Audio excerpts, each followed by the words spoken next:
Hello and welcome to Timeless with Julie Hartman Live. I'm Julie Hartman. It is Wednesday, May 8th, 2024, and it is great, as always, to be with you. I know that we're a little bit late today. I am so sorry about that for those of you who are tuning in live. Usually, we are very prompt about starting at 1 o'clock Pacific, 4 o'clock Eastern on Mondays, Tuesdays, and Wednesdays. But to let you in a little bit behind the curtain of the way things work here, we have a lot of filming that happens in the studio and a lot of kind of mixed schedules, shall we say. And we just taped Dennis and Julie before this, hence the delay of Timeless. So those of you who are fans of Dennis and Julie, please know that it is for a good excuse that we're a little bit late on Timeless today. But for those of you listening, guess it doesn't matter to you. Pay no attention to the man behind the curtain here.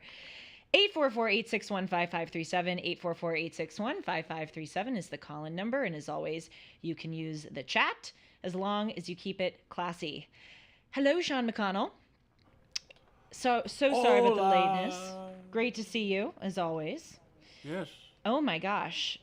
We got to talk about this Trump trial to start off. We haven't been discussing it very much on Timeless because of... There's a Trump trial? Exactly. A lot of people actually haven't been discussing it very much because of all of this crazy pro-Palestine stuff, which Donald Trump is probably thanking God for. Can you imagine Donald Trump right now? He's probably like, as bad as all of that stuff is on the college campuses, I don't think that he personally endorses it. There's a small part of him that is likely somewhat happy that it's going on because it's taking so much of the attention away from these trials where a lot of people just aren't discussing them. But the latest in this sitcom, and it really is like a sitcom, the way our country has played out. You never know what crazy thing is going to come next. They are suspending the classified documents trial for now. It seems that they are postponing it. Reading here directly from NBC, quote, U.S. District Judge Aileen Cannon has indefinitely postponed former President Donald Trump's classified documents trial in Florida pending the resolution of multiple pretrial issues. Yeah, there were some pretrial issues, definitely, with that, with the DOJ perhaps tampering with evidence with regard to the pictures that were taken of the documents at Mar-a-Lago. Are you aware of this, Sean? You look a little perplexed. There's speculation that people may have tampered with this evidence, which is absolutely crazy. Again, it's literally like a movie or a TV show. This is like what happens on Law and Order SVU, right? Yeah. Like people are just, they come in and tamper with evidence and things go right, things go wrong. This is our country now. So they are postponing this trial. It was supposed to start in about 2 weeks on May 20th, but they're calling it off, at least for the meantime. You know, it's very interesting to consider, as I was just saying, how this affects Donald Trump and his chances of re-election. Because the whole strategy that was pursued by the left in bringing about these various trials was to, froth up the Trump issue leading up to the 2024 election in the hopes that people would think and be reminded of the fact in their mind that Trump is this horrible authoritarian and he is not fit to serve. I think that strategy has massively, massively backfired on the Democrats and on the left. And by the way, you know that it's a strategy because, especially with the RICO case in Georgia, with regard to denying the election, and with regard to the campaign finance one in Manhattan, those matters are several years old. And well, with the Manhattan one specifically is several years old. With the racketeering one, that was in, they're saying that he conspired to overturn the election in 2020. Why are they waiting until the end of 2023 to 2024 to actually press charges? That's how you know that it's a strategy, that they're trying to make it happen now to, you know, paint Trump as if he is unfit. But I think this is massively backfiring on them because, in addition to the distraction of all the pro Palestine stuff, I really think even if that stuff didn't exist, people are so sick of this. There have been so many of these, you know, felony counts and court dates and witnesses and hearings and this person testifying and that person testifying and this piece of evidence maybe not being reliable. And like, so much has happened that I think it has had the effect of many Americans, not just on the right, but on the left, of just kind of clicking the off button and not really caring. What do you think, Sean? Do you agree with me? I don't think a lot of people really care about this either way anymore. They have their Yeah, opinion of Donald Trump, and whatever is going to come out as a result of these trials, I think is going to be kind of null for a lot of people.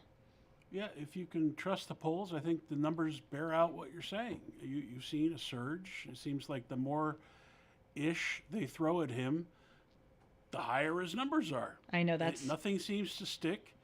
It makes him seem impervious to this tactic, and I'm just a big fan of how much money's being spent. I love when my taxpayer money is spent on things right. that don't matter. Yes. Yeah, Well, that's basically just everything nowadays, isn't it? But also, I, I think it's backfiring in the sense that when you just throw so much information at people, they don't want to keep track of it. Like, nobody really cares to keep track of what the indictment is in Georgia versus what the indictment is in Florida or what it is in Manhattan. I think there's the information piece of it. But I think this is also backfiring in the sense that it's making Donald Trump, in my opinion, look really good because he is demonstrating right now, again, in my opinion, remarkable strength and resilience through this onslaught.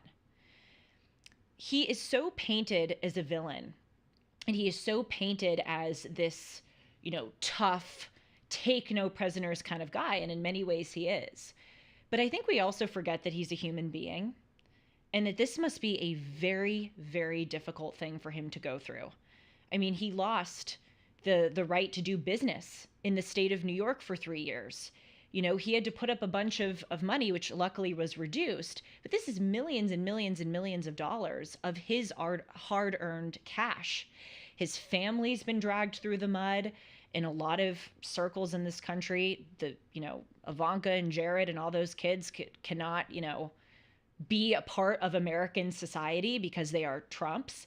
We forget, because of the personality of this individual and because of all of the narratives surrounding this individual, that he also is a person. And I think this actually speaks so well to his ability to be the president of the United States, given the fact that he has just forged through this with resilience and perseverance and not letting it get to him. Can you imagine? I mean, I I think that would get to me sooner rather than later. So many lies being told about you, so many miscarriages of justice, but he's just forging on and doing what he needs to do to get through to the election and get elected and hopefully turn this country around. And as he says, success will be our revenge. So I think that's how it's backfiring. So yes, there was all this news with the Trump trial that people don't generally seem so much to care about. But as we talked about yesterday, there are other massive things that are percolating, and it's all kind of seeming to happen at the same time. We have the Trump trial. We have these graduation ceremonies being canceled. We know that Israel has gone through with its invasion of Rafah, and there are all of these reports coming out about alleged violence, you know, ensuing, people having to flee their homes, just more of the destruction continuing in Israel. And we also know that Xi Jinping, the president of China, met with the president of France, Emmanuel Macron, after it seems that China had successfully partaken in that cyber attack against the UK Ministry of Defense yesterday, exposing nearly 300,000 names, addresses, and personal information of people who work at the UK Ministry of Defense. And so yesterday we were discussing how just out of whack the world has gotten recently. And as I was sort of saying with this Trump trial, and as we were discussing yesterday, I think a lot of people, and certainly a lot of people I know, are just wanting to just tune this out, like click the off button and not hear about any of this. And I completely understand that impulse. But I also think there's another component of this, which is that in addition to wanting to tune it out, I think that people don't quite know what to think about all of these issues. I certainly find that among people my age, where I will talk with friends, and a lot of us will say, or I hear from, again, my friends, they'll say, like, I don't quite know what to think about this Israel invasion of Rafah, or I don't really know what to think about the Trump trial, or I don't really know what to think about the threat that is posed by China. And that is a real, real problem. I think we have a lot of people in this country who just genuinely don't quite know how to fit these various developments into a cohesive worldview. And we kind of just take that as something that is normal. Like, oh, yeah, you know, like all this stuff is complicated. It's normal to not know what to think about it. But it's actually not. In order for a country to be successful, in order to have a strong country, we need a population who is informed. We need a population who maybe doesn't have an affirmative opinion on every single issue, but knows generally what they think and believe about world issues. I mean, it is staggering the amount of ignorance that people have, especially with regard to China. I was talking with someone on the plane the other day when I was flying back from New York, and we were discussing various things, and he was asking me what my interests are in, and I was saying China. And this guy was not stupid at all. He has a corporate job. He went to a pretty good college, by standards of, like top 100 college. And I was talking about the infiltration and subversion campaign of China, not just in the United States, but all around the world. And he did not know what I was talking about. Or he didn't kind of have a sturdy sense of what was going on. And I thought, this is so weird. You were like one of the people in this country who someone should identify as, being like the quintessential American, having the education that you have, being in the position that you're in, and you don't really know about this? How many people graduate from college and they don't really know anything about the history of Israel and Palestine? How many people graduate and they don't really know about the difference between state and federal indictments? Seriously. So when people are presented with this, yes, I think they want to turn the off button. They want to turn off the button on the TV because they are so sick and tired of hearing about all of this. But I really do think there's another component where people just genuinely don't quite know what's going on. And so they want to run away from it because they're like, I don't get what's going on there. And instead of learning it, I'm just going to, scroll on TikTok and Instagram. And as I said, that is such a massive failure of American education. And so this has prompted me to kind of go back and consider what I wish I had been taught or what I wish I knew. Because I try very hard, as some of you may know, to be informed. And luckily, because of my job, it is my job to be informed.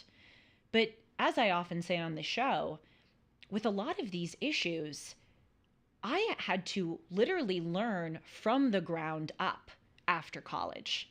I mean, I know this sounds really sad and kind of stupid, but I vaguely knew what NATO was. I vaguely knew what the European Union was.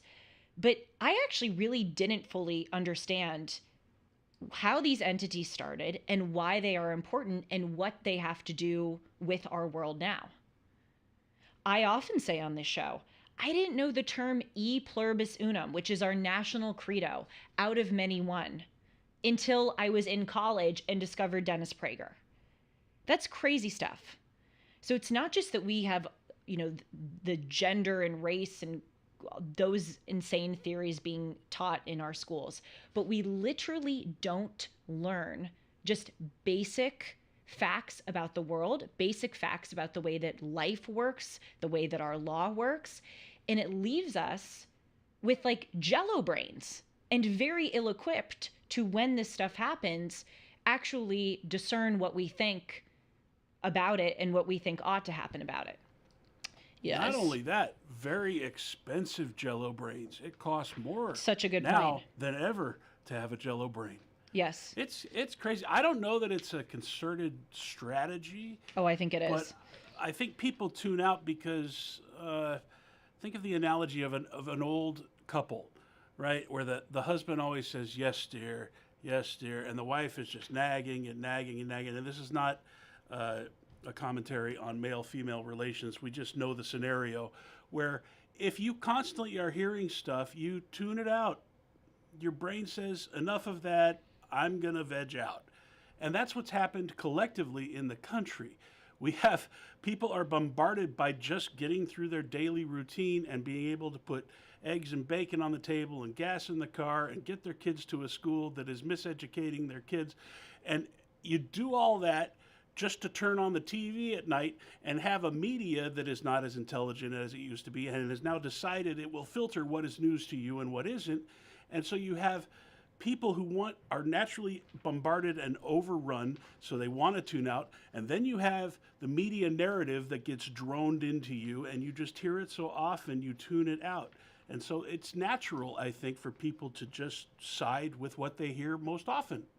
Yes. And that's, I think, part of why we find ourselves where we are. Well, you raise a good point, too, about the media. I've been focusing on our education system, but then when people go home, the influences that they have, the people that they're listening to, are just as misinformed or uninformed as their teachers are.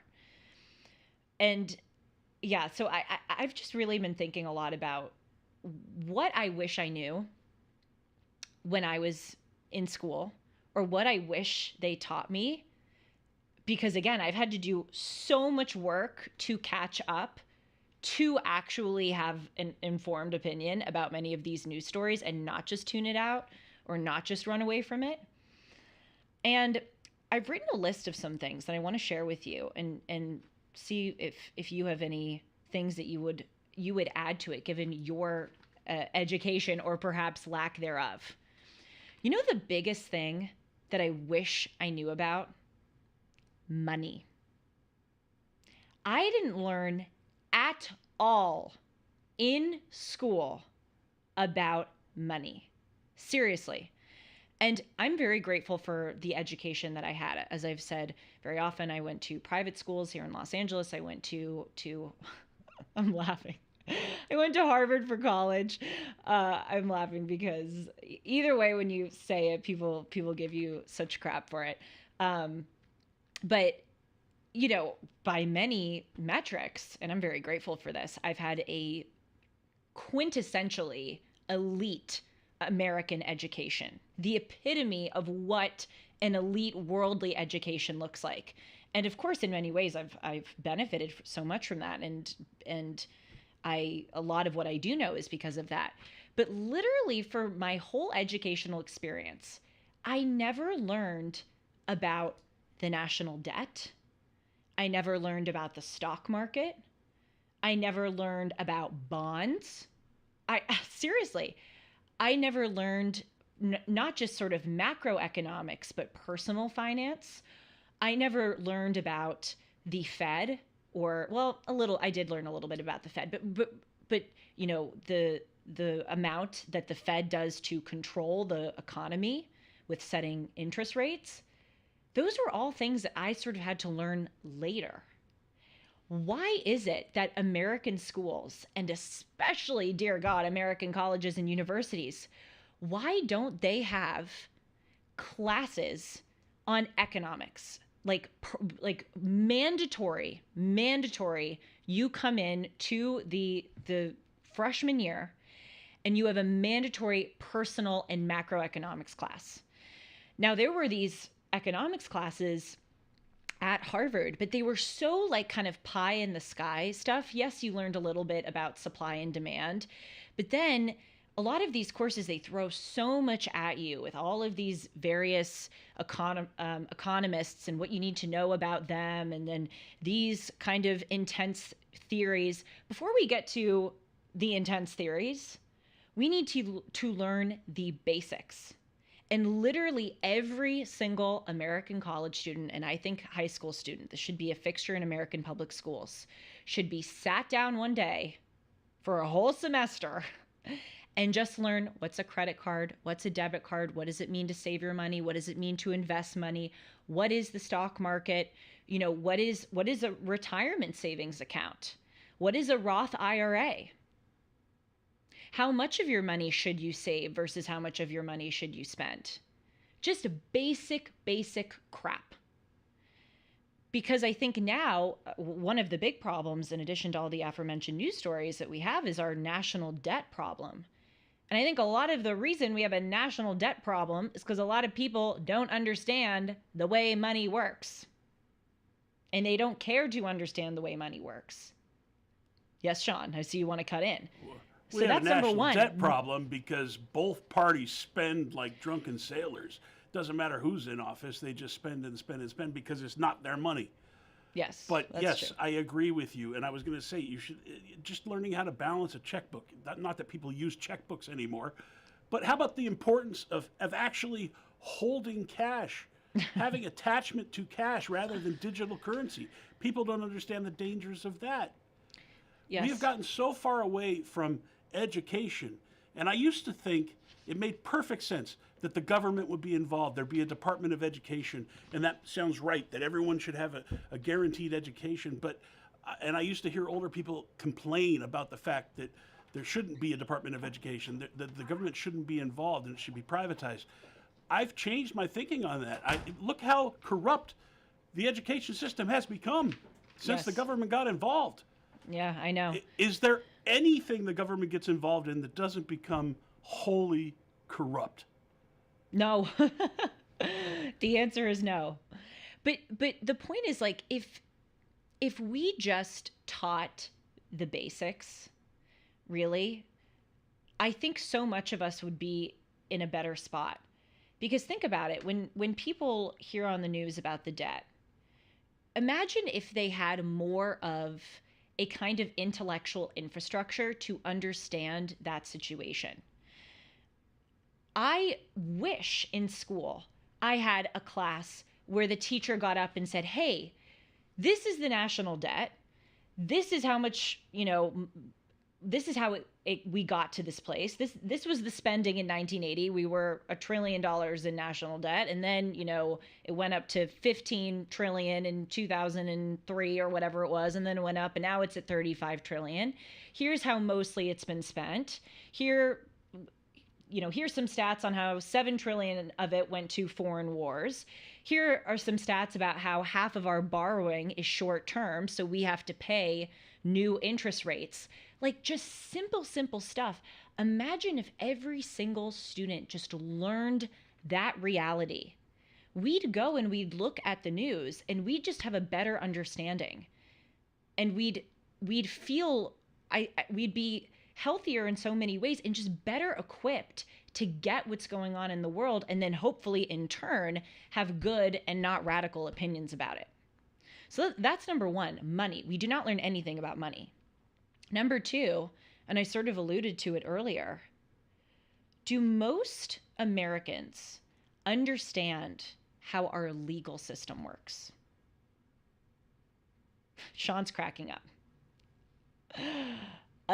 Do most people know the differences between U.S. district attorneys and state level DAs? Do people understand, our system of federalism and injunctions? Do people really understand the way that trials work and getting, arrest warrants and certain laws pertaining to reading, Miranda rights when someone is arrested? Do people fully understand their Fifth Amendment right to remain silent? Like, people don't know this stuff. And it's so weird to consider how the American education system keeps its population ignorant of the way America works. That's a little shady. A country should be making its citizens very fully aware of the way that the system works so that they can go operate in that system in a functional way, and then they can also love that system. But we do things so differently here. The way that school works in China is completely antithetical to the way that it works in the United States. Obviously, because China doesn't have any of this crap about race and gender and all this sludge that American schools throw at us. But in China, they learn about the way their society works. Like, they focus very much on functional skills. Economically, farming wise, they teach about the situation on the ground in that country. And in our school systems, it really is just crazy that we don't have these mandatory introductory courses on just the way our society works. Because again, to bring it back to these news issues, I think a lot of the times when people are talking about this Trump case, for instance, they just throw crap out there and they don't really know what they're talking about. They're like, oh, well, it's a crime to have classified documents after you're a president. And it's like, you don't actually quite know the nuances of that. There's the Presidential Records Act, which says that you can declassify documents after you are a president. But then, there are also warrants that the FBI can issue if they think that something is a threat to our national security. People don't actually understand what the policies and procedures and laws are. So they just throw out opinions about it. And it's just because they're ill-informed. And as Sean says, they're just parroting what they heard instead of actually learning the way that things work and then having an informed opinion about it. So I wish I had taken a course, if that course were to ever exist, on just the way that our laws work and the way that our legal system runs. Like, why do people have to go to law school to learn that? That should be something that everybody knows early on. And you're operating from the premise that our society works. We may be in the period where we're living off the remnants of what worked, and we could be headed into a brave new world where society doesn't work. No, literally. And we won't know how to make it work because we don't understand how it works. No, we're like trust fund babies. We really are. We Americans right now are trust fund babies whose generations before us worked so hard to give us the luxurious life that we have now. And now we're just kind of running on the dregs and the fumes of all of the cash that they earned, but we don't know how to make money ourselves. That's truly what it is. So I wish I learned about money. I wish I learned more about the legal system. That would have given me more of kind of a way to assess all of these various news stories. And then I think the third thing that would really have helped and would help our situation now, because we are now in a moment where it is only going to get more and more important for us to be informed. Because China's on the march, there's a war raging in the Middle East. We have a very, very big problem here at home where one of our main presidential contenders may be going to jail. Like, we have to get woke in a good way. Like, we need to actually wake up to what the world is, and how we can deal with it and march forward. So in order for us to do that, we have to consider what went wrong. So I'm saying we never learned about money, we never learned about the legal system. And then the third thing is, it actually came up from when Ola was on the show. Remember Ola? She's the Columbia senior who came on this show about a week ago to talk about her crazy experience at Columbia. And she, either on this show or on guest hosting, when I was guest hosting for Dennis, said this line that was so obvious, but so nevertheless sad. She said, I never had a true, robust debate in college, in any class, about a subject. She just said, I just didn't have that. And I say it's obvious because when I went to school, it was the same thing. Like, I don't remember ever in high school or college really sitting down and having a open dialogue that got at times very heated about a particular subject. And what a failing that is in American education. And no wonder people are uninformed, because in order to grow, you need to be able to throw something out there and have somebody challenge you. That's like literally step one in learning. You can't just sit there and rotely retain things. You have to kind of get in the mud a bit and really further your understanding of certain issues by having people challenge you and having a actual robust discussion about that issue. And it has just made me think about privacy culture in high school and in college, where yes, there's a shift in sort of the material that we need to learn. We have to learn about money, we have to learn about the legal system, but there also needs to be a shift in the culture surrounding education, where if you are in a classroom and you say something nowadays, people take that as your affirmative, permanent opinion on that subject that you will have forever. And that's why so many people in colleges and in high schools, they kind of shrink into themselves. They don't engage in certain debates with their friends or with their classmates because they're so afraid of getting canceled, because of this culture that we have, that if someone just voices an opinion in class, then they're the kid who believes that forever. We have to change that. We have to change our education system to allow people to push the boundaries of what they think and believe. We have to allow people in discussions to throw out like a 50% or 60% of the way their idea, like a kind of half-baked opinion or theory that they have on a subject. Allow them to throw that out there and maybe be proven wrong, and have other people step in and show them something that they weren't considering. That is part and parcel of this material problem that we have. We need better material, but we also just need better culture, because otherwise we're just going to be continued to be kind of mired in this stalemate, stuck in this quicksand of not understanding what's going on, having things get worse, having more and more news stories pummeled at us continuing to not understand these news stories, and then just resigning and saying, I'm not going to deal with it. I'm not going to do the work to have an opinion on it.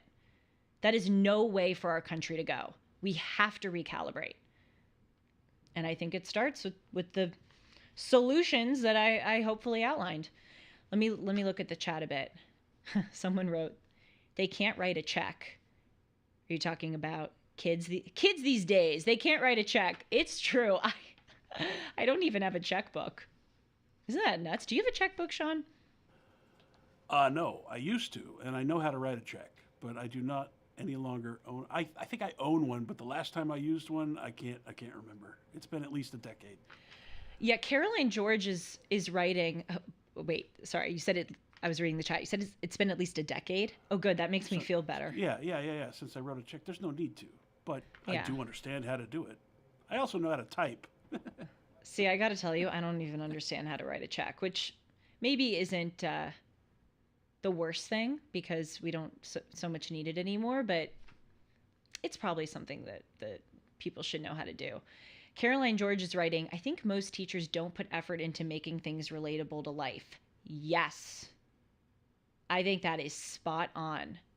There's almost this sense in schools that if you make it more relatable to life, then it's not academic.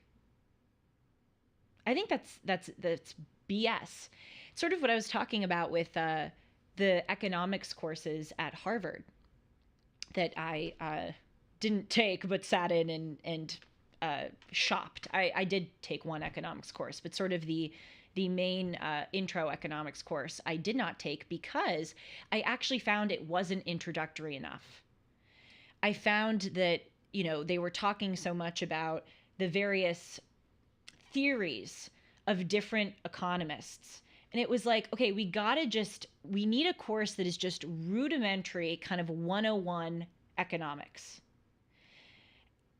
I'll give another example. In philosophy courses, how many philosophy courses are so like pie in the sky? Like, is the tree really a tree?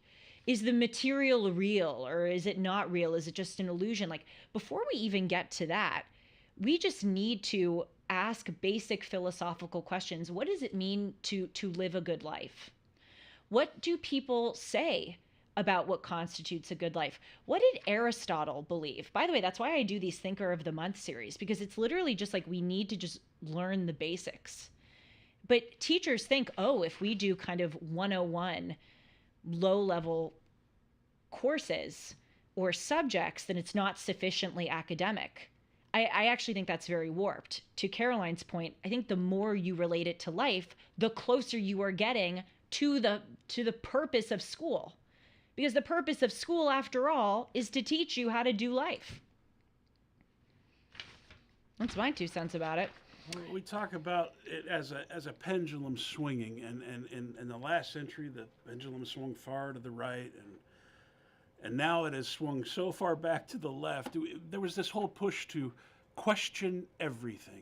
And that's what our universities are teaching. Yes. Question every. Now it's time for that pendulum to swing back, and we should be learning how to maintain everything. That's right. Conserve things, to use my favorite word. No, it's absolutely true. Someone's writing, I'll try to put more half-baked ideas into the world. Thank you. It is so true. And I want to say this point one more time because it is so important. People have asked me many times why it is that I put my face on the internet and say my views at 24 years old. And people will say, and they definitely mean well, they'll go, Julie, what if your opinions change? What if you said something and then 5 years from now you are totally different on that subject? And then now you have this repertoire of all these videos of you talking about things that you no longer believe. First of all, I think generally I would be very shocked if my worldview changed. Of course, on some things I probably will change, but I don't think I'm going to wake up one day and think that it's cool to give puberty blockers to kids. Like, I think on most things, I'm very confident that my views will age well. But my response to those people who say that to me, why are you putting your face on the internet and with all these opinions if those opinions could change? My response to them is, so what if my opinions change? Okay. Then I put my face on the internet, I said an opinion, and then later I can go, hey, this is why I changed my mind. And maybe I was wrong. In other words, I'm not afraid of cancel culture. I'm not afraid of somebody, going, oh, well, you were wrong on that, or you got this wrong, or you no longer believe this. This deems you, not credible. I actually think it deems me more credible because I'm evolving, because I don't know everything at age 24. And I'm, trying my best to learn. And that's what we have to promote here in our world, not just in a talk show hosting career, but in schools. It's a crazy idea of cancel culture in schools because, again, the literal reason that you are in school is to learn. The whole reason you are in school is to actually maybe be proven wrong. And so we have to give people the space to throw out a half-baked idea and have it challenged and maybe be wrong and maybe have their opinions changed. But we live in this culture where it's like, oh my God, before I open my mouth, I better be 100% certain that what I say is my opinion. Before you open your mouth, you better be sure that you're willing to stand by your words because they're your words. But that doesn't mean that that has to be your forever opinion in perpetuity. BS. Two thoughts. Yeah. One, if you've thought through your opinion and you can defend it, you shouldn't have any fear about espousing it. Yeah. That seems to be a byproduct of the parrot culture who Yeah. says whatever is in vogue and hasn't really thought through anything. Then you would have fear that someone's going to question your opinion because you Yes. you got nothing to say. You got your line and then nothing behind it. And my other thought is you're talking about in school the insulation and the non-willing to share any idea for that you be wrong or you be the contrarian. It's not just between students. It's now between teacher and student as well, because if you write an opinion the teacher doesn't like, you get a bad grade. So it's also a problem True. with the It's a teachers. very, very good point. Yeah. That's absolutely right. Yeah. Okay, well, before we move on to some Mother's Day stuff, because Mother's Day is coming up, I want to quickly tell you about My Pillow. As many of you know, I use a lot of My Pillow products. I sleep on a My Pillow. I sleep on the Giza Dream bed sheets. I use my towels and I wear my slippers. And you can get a lot of these products at a massive discount right now if you use the promo code Hartman. Right now, My Pillow is having a $25 extravaganza. You can get 2-pack multi-use My Pillows for $25, My Pillow sandals for $25, 6-pack towel sets for $25, brand new 4-pack dish towels for, you guessed it, $25, and for the first time ever, the premium My Pillows with all new Giza fabric are just $25. Orders over $75 will receive free shipping. If you go to mypillow.com and use the promo code Hartman or call 1-800-566-6745 today and use the promo code Hartman. And as Sean says, Hartman is spelled with no E and one N. So, this Sunday is Mother's Day, I am told. I am so bad about keeping track of holidays. And actually, we were talking on Timeless a few weeks ago about enjoying everyday life. And one of the things that we were saying is that one way to do that is to keep more track of holidays. And in the case that holidays bring about decoration, buying decorations and decorating your apartment or decorating your house, like not just letting these things pass you by. So you can see how good of a job I've been doing in that department. I totally forgot that it was Mother's Day. But Sean was telling me that he was looking up some stuff of various cultures and the way that they do Mother's Day. Do you have some of that? I'd be very curious. You just throw that at me. Look, Oh God, I'm sorry. I thought that you wanted to talk about it. 2 or 3 weeks ago that other cultures may celebrate Mother's Day differently or on a different day. I just assumed it was Mother's Day across the world. I didn't know that. Yeah. Did you know that? I didn't know that. But Well, I learned a lot. Given that I forgot that it was Mother's Day this Sunday, I definitely didn't know that it is done differently. But that's what Dennis, on a recent Dennis and Julia episode, it was so funny. We were talking about like how you think that your life is the norm. And he was saying, he gave the funniest example of it.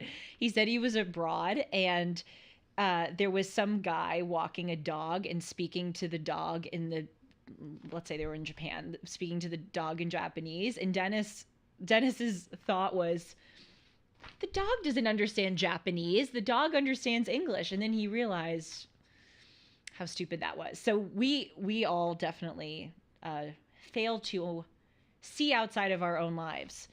But Sean is saying I threw it at him. I thought he wanted to discuss it. We can do it. We can do it in a subsequent episode of Timeless. I thought that you had wanted to talk about it, but that's okay. I mean, I can. I just we have limited time. And look, it goes without saying, mothers are important, right? And that different cultures celebrate Mother's Day slightly differently, but it's all basically the same. You give mom the day off. You either prepare her a meal or you take her out. Some cultures have traditions like I think it was in France. They bake a cake that looks like a bouquet of flowers. That's a tradition in Yeah. France. In Italy, they bake a cake that looks like a heart. Uh, do you know how Mother's Day started? No, I don't. Okay, 1907 in Philadelphia, a woman named Anna Jarvis, who did not have children of her own, uh, whose mother was organized a women's group to promote friendship and health, decided on May 12th, 1907, she was going to hold a memorial service for her late mother's church in Grafton, West Virginia. And within 5 years, virtually every state was observing the day. And in 1914, Woodrow Wilson made it a national holiday. And then Hallmark got a hold of it. No, And then it was over. by the end of Anna Jarvis's life, she actually regretted having Mother's Really? Day because it had become so commercialized. Yeah. Also, Wow. flowers are a big part of Mother's Day. Like in Australia, they have mums for mums. Chrysanthemums are in bloom at this time of year down in Australia because I don't know if you know this, but down there they have different seasons than we do up here because of the hemisphere and all Yes, that. that So I did know. mums for mums in Australia. Here in America, I believe it's carnations are considered the flower for moms, and pink and white carnations. One is for living mothers, and the other is for deceased mothers. They have it's a big deal in Mexico. Uh, I believe the traditional meal is tamales and atole, which is a milk-based cinnamon drink that sounds delicious. I'm willing to try that. You might want to look and see what I know other I got. traditions they have in other countries and maybe incorporate them into your own. I don't know. I looked it up. There's another cake tradition in the UK. They have what's called a Seminole cake. Well, we also know that Mother's Seminole Day. cake? We also know that Mother's Day was a lot earlier.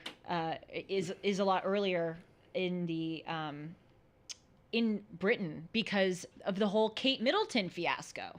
Remember, it was British Mother's Day, and she posted the picture, the doctored up photo of her with her kids, and everybody was going crazy over the doctored up photo. I was going over crazy that it was Mother's Day in Britain because to your point, I didn't realize that it was all so different.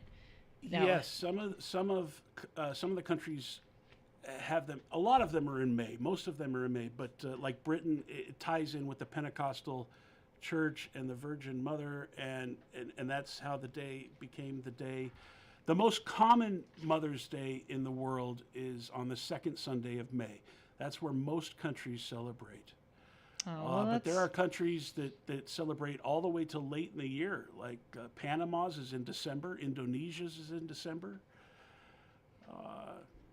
well, this is good to know. I could go on. There's so many interesting facts that I just didn't know about Mother's Day. In Ethiopia, it's a giant festival and a feast. Uh, there's all kinds Good. of We should do things. that in Ethiopia. Yeah. That's the moral of the story. We just go to Ethiopia to do Mother's Day. No, thank you, Sean. I love learning about these things. You know, it really is interesting when you say the Hallmark thing. How many of our holidays are so Hallmark contrived? Like Valentine's Day is one of those. Getting older is realizing that a lot of the wholesome things that you thought were so wholesome maybe aren't as wholesome as you thought. I never thought growing up that someone was, cashing in on that holiday or other holidays, but nevertheless, they're great to celebrate. I hope that all of you have a great Mother's Day. As you say, mothers are very important. It's a shame that a lot of people now maybe don't have the best relationships with their parents, especially because of politics. All of that, I think, should go aside. And if you're lucky enough to have your mom, my gosh, call her, see her, tell her that you appreciate her. And I know I'll be doing that this Sunday. And I know I'm very grateful to you for telling me that it was this Sunday because that would have been pretty bad if I had forgotten. Thank you all so much for being here. I'm so sorry again about starting a little bit late, but again, it was for a very good reason with Dennis and Julie. And I will see you next Monday on time at 1 o'clock Pacific, 4 o'clock Eastern for Timeless with Julie Hartman Live. Dennis and Julie is at that same time, 1 p.m. Pacific, 4 p.m. Eastern on Sunday. And I wish you all a very happy early Mother's Day. I'll see you soon.